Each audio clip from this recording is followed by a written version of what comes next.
2주 전 마닐라 앙헬레스 지역에서 9층 건물이 무너지는 안타까운 소식이 있었는데요.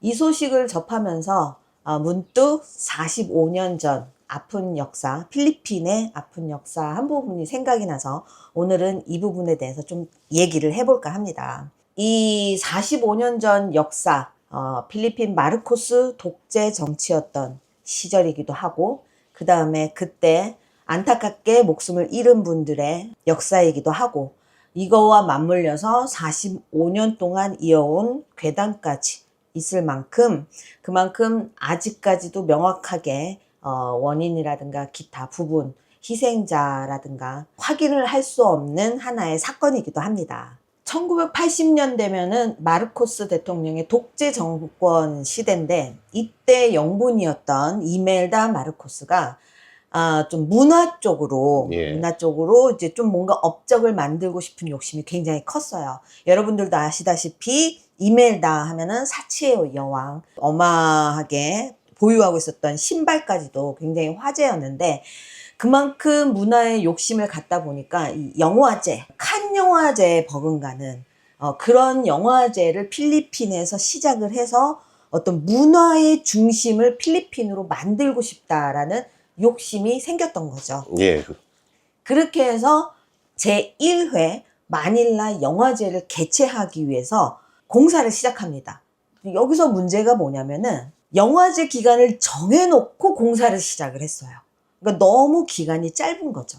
이 짧은 시간 동안에 만들어낸 그 건물이 이름이 마닐라의 필름센터입니다. 이 마닐라 필름센터가 그냥 무슨 건물인가 보다 이렇게 낯설게 생각하시는 분들이 계시겠지만 아시는 분들도 계실 거예요. 이 건물이 한 20년 후죠. 이 사고가 있고 20년 후에 한국 관광객, 일본 관광객분들 중에 많은 분들이 이곳을 거쳐 가셨어요. 왜냐면은 거기에서 어메이징 쇼가 진행됐었거든요.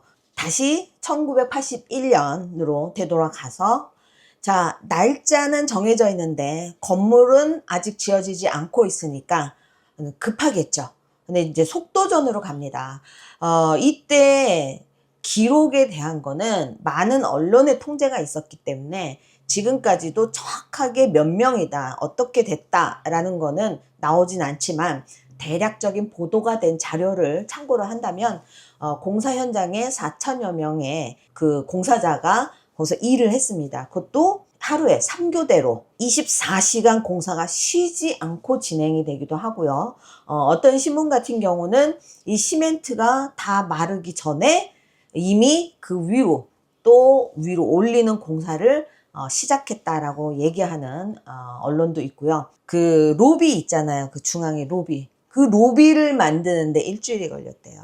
그 일주일이 오래 걸렸다는 뜻이 아니라 일주일 만에 로비를 완성할 만큼 하루 3교대로 24시간 공사가 계속 진행이 되니, 일하는 공사자들의 안전이 중요한 게 아니라 일정이 더 중요했던, 그래서 무리하게 공사를 진행시킨 이 일정이 결국은 1981년 11월 17일 새벽 3시에 무너지게 됩니다. 철근이 휘어지고 콘크리트가 쏟아지고 현장에 있는 노동자들도 순식간에 잔해 아래로 추락하게 되죠. 24시간 공사 중이기 때문에 수많은 노동자들이 현장에서 일을 하고 있었기 때문에 현장은 완전히 비명으로 가득 찰 수밖에 없었어요.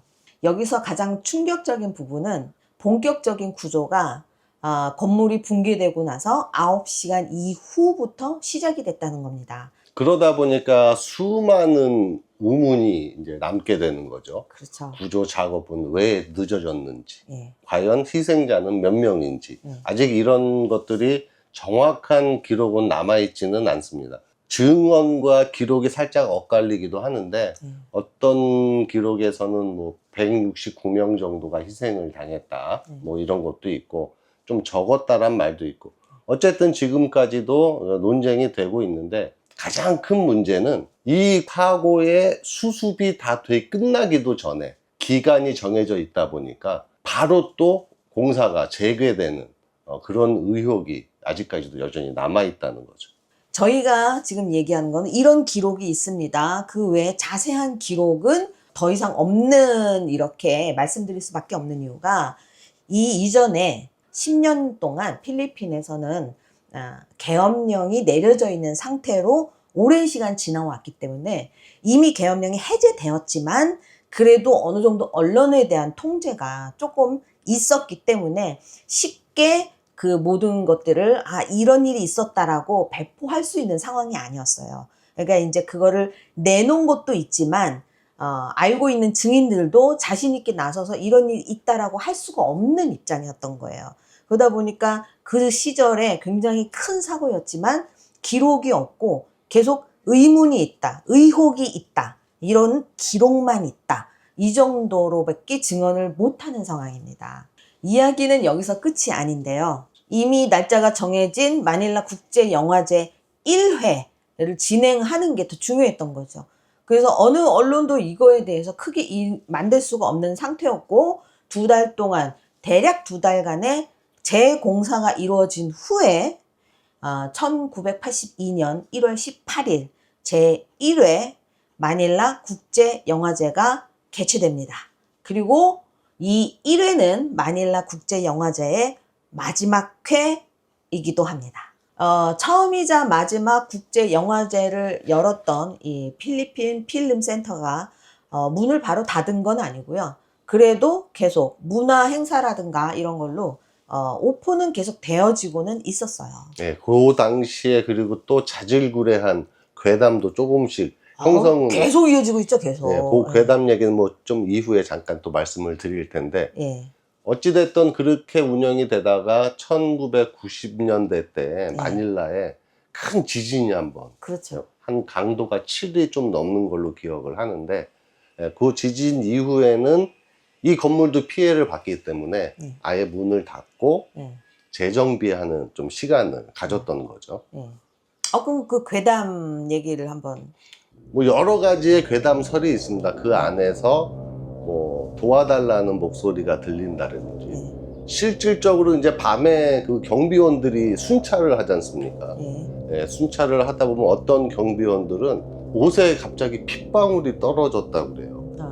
그래서 천장을 봤더니 그 희생자인지 어떤지는 모르겠지만 그 피 흘리는 영혼이 있었다라고 얘기도 하고, 살려달라는 소리도 들었다는 뭐 사람도 들렸다도 있고. 있고, 그 안전모 같은 공사 현장의 모습으로 여러 명이 나타나고. 그러니까 이것 또한 뭐 괴담 중에 하나겠지만은, 그 경비원이 순찰을 하고 있는 사이에 와이프랑 이제 통화를 했었어요. 그랬는데 와이프가 영상 통화를 하는데 이렇게 보니까 그 뒤에 그 이제 귀신들이 나타나서 경비원 뒤에 깜짝 놀라서 빨리 전화 꺼라, 이거 영혼이 나타났다, 막 이런 실질적인 괴담도 있었고. 그러니까 여러 괴담이 있었는데 아무래도 희생자가 많은 사고이다 보니까 이런 것들도 좀 퍼지지 않았나, 이런 생각도 들게 됩니다. 자, 이렇게 아픈 역사를 가지고 있는 마닐라 필름센터가 한 20년 정도 후죠. 이후에는 한국 분들께는 굉장히 익숙한 건물로 다가옵니다. 어메이징 쇼라는 극장으로 탈바꿈을 하게 되는 거죠. 그렇죠. 그 어메이징 쇼 마닐라 여행 오신 분들이라면은 한 10분 중에 그래도 한 4분 정도는, 4-5분? 제가 볼 때는 한 7, 8분은 보시지 않았을까, 그런가요? 그 당시에. 지금 세부에도 어메이징 쇼가 있죠. 예. 지금 저희가 이제 얘기한 이 건물이 세부에 있는 어메이징이 아닙니다. 마닐라와 관계된 얘기이기 때문에 착오 없으셨으면 좋겠습니다. 이제 45년이 지났습니다. 이 사고는 마르코스 정권의 상징이기도 하고, 그 다음에 많은 희생자가 있었던 사고이기도 하고, 또 그 후에는 또 어떤 외국인들이라든가 필리핀 사람들도 그렇고 또 웃음을 줬던 장소로 한때 바뀌기도 했었고, 많은 역사를 안고 있는 이 건물이 아직도 마닐라에 있습니다. 건물 붕괴 사고에 대한 거는 필리핀뿐만의 문제는 아니죠. 우리나라도 마찬가지인데 이 필리핀 또한 역사 속에서 이 건물 붕괴의 이 역사를 겪으면서 앞으로도 조금 더 발전했으면 하는 바람이 있었는데 앙헬레스에서 또 안 좋은 사고가 있다 보니까 생각이 나서 오늘 이 부분에 대해서 한번 얘기를 다뤄봤습니다. 역사를 회자하는 데 있어서 한국도 그렇고 필리핀도 그렇고 이런 사고라는 것이 그 안에 들어가지 않는 날이 왔으면 좋겠습니다. 지금까지 세부에서 세부맘이었습니다.